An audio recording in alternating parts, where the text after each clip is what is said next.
Now to one of the big stories of the week, with the Manly Seven forced to sit out their club's clash against the Roosters because they did not want to participate in LGBT activism that's contrary to their beliefs.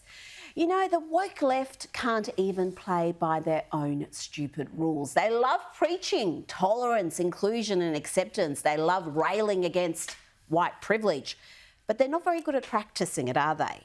There's been no tolerance on display from the privileged white activist, management and media class for the Pacific Islander players and their deeply held beliefs. The left demand total submission to their worldview, and the people of colour who resist are told to take a hike. Black Lives Matter, well, except when they're Christian or when they challenge the prevailing leftist orthodoxy. Rugby League's self-created crisis began when Manly decided to engage in some fashionable political posturing by embracing an inclusive rainbow-themed strip to celebrate the LGBTQIA+ community. No one can explain what was non-inclusive about the existing jersey, but without consultation, the club introduced the new Pride jersey for Thursday's clash, and the players were given a clear ultimatum. As Australian Rugby League Commission Chair Peter V'landys said, if you don't want to be inclusive and you don't recognise that we're all human beings and we're all the same, well, you have the right to stand down and not play. But the game will always be there for everyone.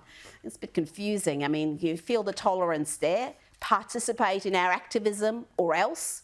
Do you ever get the feeling the people who keep using the word inclusive don't actually know what it means? I wonder, for the sake of inclusion, are we going to have a round with jerseys featuring the cross for Christians, or the crescent and star for the Muslim community, or perhaps the Star of David for the Jewish community? Well, of course we're not. This pandering only goes in one direction. You can be sure there are plenty of other players who don't want to wear the rainbow jersey, but it's not the hill they want to die on. They may object to the needless virtue signalling, but they don't want to lose sponsors, cop abuse from the media, or jeopardise their playing contracts or sit out an important game. Don't be surprised if even the Manly Seven give in to the pressure the next time around. Some of them have copped threats, all of them have copped horrendous abuse, much of it racial, at least some of it racial, and I've seen some of the things that have been said about them. Absolutely disgusting. And the New South Wales Police and club management were so concerned about the nature of the abuse that they told the players to stay away from the stadium on Thursday night. So much tolerance. All these shows, again, how vacuous and inauthentic this sort of activism is. By forcing players to participate or sit out the game, the gesture loses all meaning.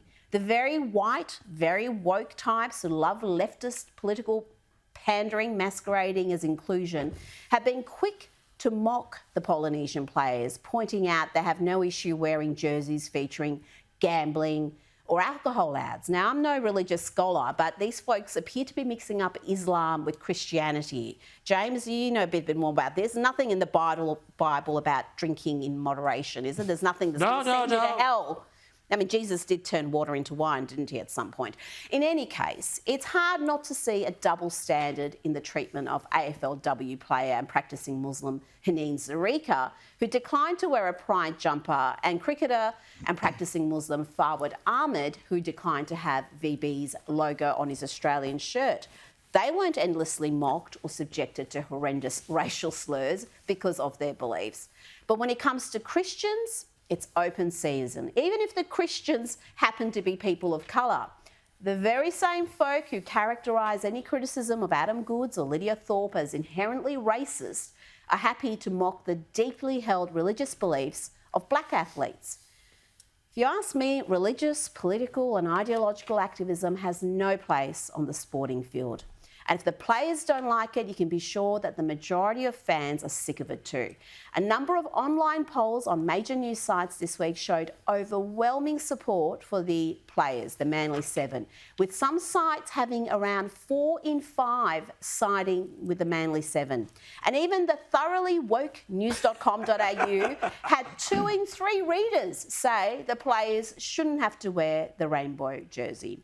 Professional sport should be an escape from politics, not a vehicle to promote partisan causes that are popular with the media and activists. All this insanity reminds one of that Seinfeld episode where Kramer was forced to wear the ribbon. Remember that? Here's your AIDS ribbon. No thanks. You don't want to wear an AIDS ribbon? No. But you have to wear an AIDS ribbon. I have to?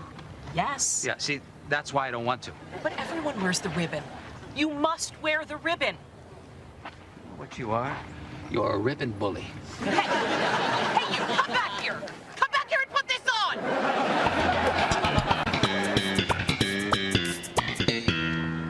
Hey, where's your ribbon? Oh, I don't wear them. You don't wear the ribbon? Aren't you against AIDS? Yeah, I'm against AIDS. I mean, I'm walking, aren't I? I just don't wear the ribbon. Who do you think you are? Put the ribbon on. Hey, Cedric, Bob, this guy won't wear a ribbon. Who? Who doesn't want to wear the ribbon?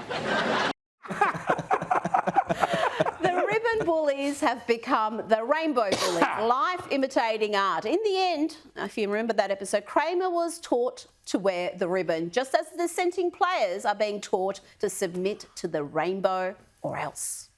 Are you going to wear the ribbon? No, never.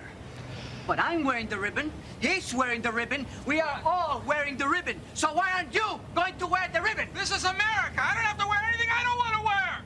What are we gonna do with him? I guess we're just going to have to teach him to wear the ribbon.